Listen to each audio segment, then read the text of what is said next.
Andrea is back, and what do we have to drive today, Andrea? We've got the new Hyundai Santa Fe, and it has got 3 new engines. It's amazing. Just 2 years ago, they brought out the Santa Fe, and here we are 2 years later. New interior. Andrea mentioned new engines. A whole lot is new. Let's get in and check it out.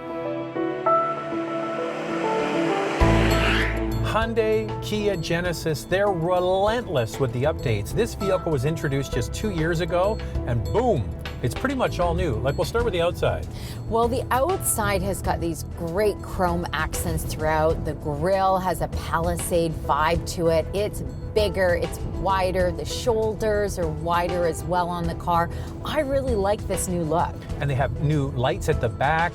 So it's amazing just a short time into it. Now that's the outside. Not only did they do that, they ripped out the interior of the old one and put a brand new interior. I know, and the fit and finish in here is beautiful. This top ultimate calligraphy trim has the 10.25-inch touchscreen and a 12.3-inch digital driver display, which is beautiful.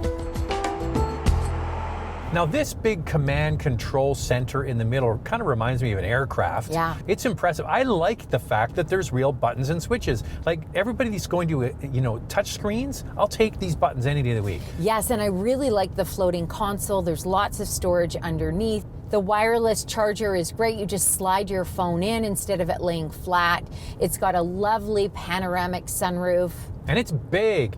This vehicle is just ever so slightly shorter than the Sorento. They share the same platform, right? So it's 50 millimeters shorter in the wheelbase. And how much shorter is it overall? Overall, 15 millimeters shorter overall. But the Sorento is a 7-seater. This is a 5-seater now. So the second row has plenty of legroom for your family. And the cargo space is huge.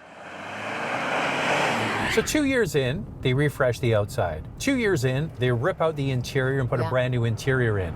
And 2 years in, they offer 3 brand new power plants. I know, it's quite something. So now there's a 2.5-liter turbocharged 4-cylinder with an 8-speed dual clutch transmission.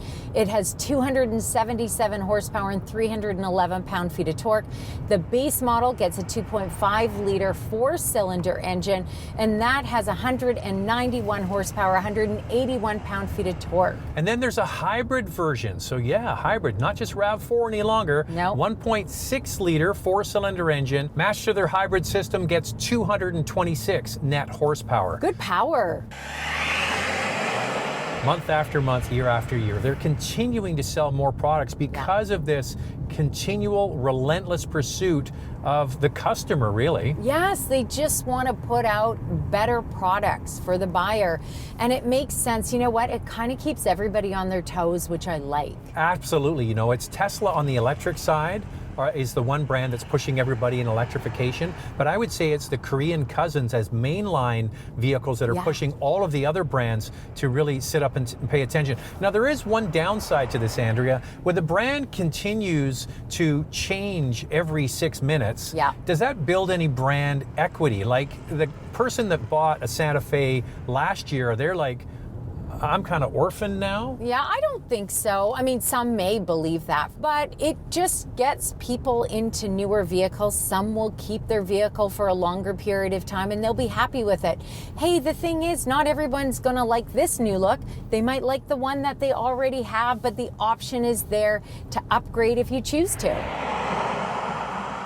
At the end of every review here on Motoring, we put the card up that shows you the fuel economy, but we want to reference the hybrid specifically. Yeah, this hybrid system does well. It gets good fuel economy, but not compared to the Toyota RAV4. It gets 7.1 liters per 100 kilometers in the city, but the RAV4 comes in at 5.8 liters per 100 kilometers. That is impressive. Now, we haven't driven the new hybrid yet, but apparently it's on a truck or a train and it's heading this way. So, as they say in TV, stay tuned. So before we wrap up this Santa Fe, Andrea's crunched the numbers. What do you think is the best value in this lineup? Well, I think the preferred trim at $36,400 is probably your best value, but I would add the trend package for $2,100, and that'll get you some features like the panoramic sunroof, because this calligraphy trim It tops out at $47,500. That's way too much. You're into luxury car territory. Overall, what did you think? I love it. I think that Hyundai nailed it with this product. That big grille has got a real Palisade vibe. All right, there you go. That's the all-new Santa Fe.